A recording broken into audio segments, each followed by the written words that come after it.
हरे कृष्णा। ओम नमो भगवते वासुदेवाय नमः। प्रिय भक्तजनों, आज इस वीडियो के माध्यम से हम आपके लिए ज्येष्ठ मास के शुक्ल पक्ष के निर्जला एकादशी व्रत कथा लेकर आए हैं। पद्म पुराण के अनुसार युधिष्ठिर ने कहा, जनार्दन, ज्येष्ठ मास के शुक्ल पक्ष में जो एकादशी आती है उसके बारे में विस्तार पूर्वक बताइए। भगवान श्री कृष्ण बोले, राजन, इसका वर्णन परम धर्मात्मा सत्यवती नंदन व्यास जी करेंगे, क्योंकि ये संपूर्ण शास्त्रों के तत्वज्ञ और वेद वेदांगों के पारंगत विद्वान हैं। तब वेद व्यास जी कहने लगे, दोनों ही पक्षों की एकादशियों को भोजन न करें। द्वादशी को स्नान आदि से पवित्र हों, फूलों से भगवान केशव की पूजा करके नित्य कर्म समाप्त होने के पश्चात पहले ब्राह्मणों को भोजन देकर अंत में स्वयं भोजन करें। राजन, जन्ना शौच और मरना शौच में भी एकादशी को भोजन नहीं करना चाहिए। यह सुनकर भीमसेन बोले, परम बुद्धिमान पितामह, मेरी उत्तम बात सुनिए। राजा युधिष्ठिर, माता कुंती, द्रौपदी, अर्जुन, नकुल और सहदेव ये एकादशी को कभी भोजन नहीं करते तथा मुझसे भी हमेशा यही कहते हैं कि भीमसेन, तुम भी एकादशी को न खाया करो।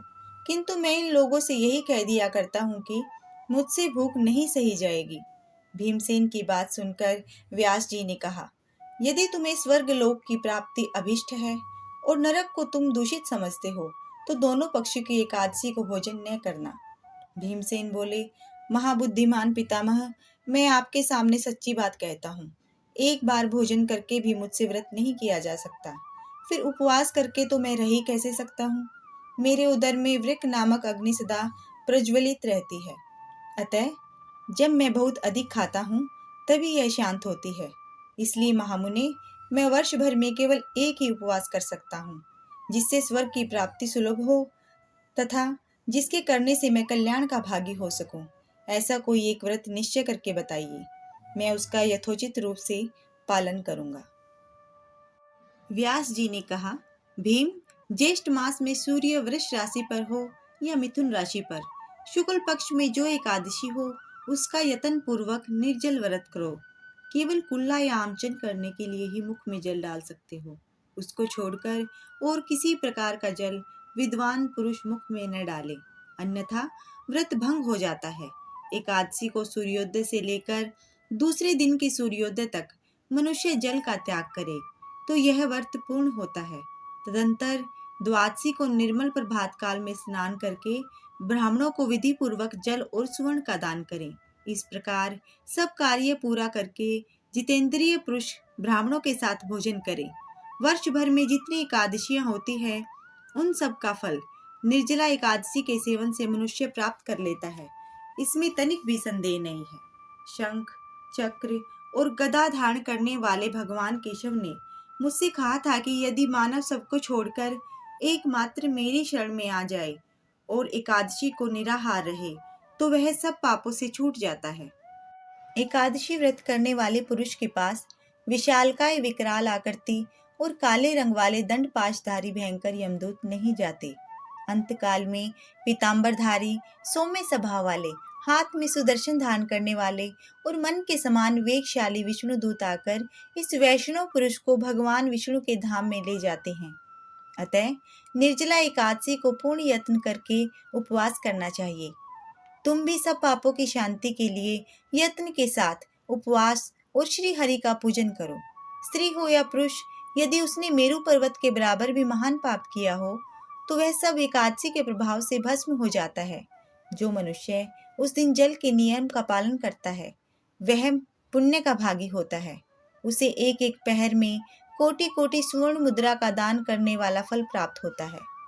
मनुष्य निर्जला एकादशी के दिन स्नान, दान, जप, होम आदि जो भी करता है वह सब अक्षय हो जाता है। यह भगवान श्री कृष्ण का कथन है। निर्जला एकादशी को विधि पूर्वक उत्तम रीति से उपवास करके मानव वैष्णव पद को प्राप्त कर लेता है। जो मनुष्य एकादशी के दिन अन्न खाता है वह पाप भोजन करता है। इस लोक में वह चांडाल के समान है और मरने पर दुर्गति को प्राप्त होता है। जो ज्येष्ठ के शुक्ल पक्ष में एकादशी को उपवास करके दान देंगे वे परम पद को प्राप्त होंगे। जिन्होंने एकादशी को उपवास किया है वे ब्रह्म हत्यारे शराबी, चोर तथा गुरुद्रोही होने पर भी सब पातकों से मुक्त हो जाते हैं। कुंती नंदन, निर्जला एकादशी के दिन श्रद्धालु स्त्री पुरुषों के लिए जो विशेष दान और कर्तव्य विहित है उसे सुनो।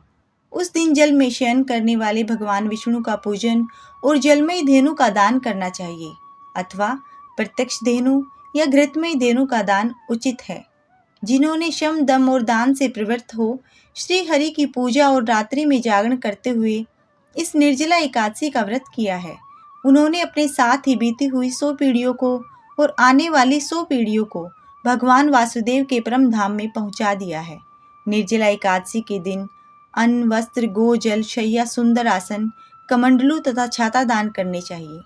जो श्रेष्ठ एवं सुपात्र ब्राह्मण को जूता दान करता है वह सोने के विमान पर बैठकर स्वर्गलोक में प्रतिष्ठित होता है। जो इस एकादशी की महिमा को भक्तिपूर्वक सुनता या जो भक्तिपूर्वक उसका वर्णन करता है वे दोनों स्वर्गलोक में जाते हैं। चतुर्दशी युक्त अमावस्या को सूर्य ग्रहण के समय श्राद्ध करके मनुष्य जिस फल को प्राप्त करता है वही इसके श्रवण से भी प्राप्त हो जाता है। पहले दंत धावन करके यह नियम लेना चाहिए कि मैं भगवान केशव की प्रसन्नता के लिए एकादशी को निराहार रहकर आमचन के सिवा दूसरे जल का भी त्याग करूंगा। द्वादशी को देवेश्वर भगवान विष्णु का पूजन करना चाहिए। गंध, धूप, पुष्प और सुंदर वस्त्र से विधि पूर्वक पूजन करके जल का घड़ा संकल्प करते हुए निम्नांकित मंत्र का उच्चारण करें।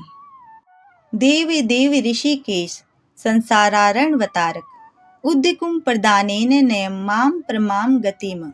अर्थात संसार सागर से तारने वाले देव देव ऋषिकेश, इस जल के घड़े का दान करने से आप मुझे परम गति की प्राप्ति कराइए।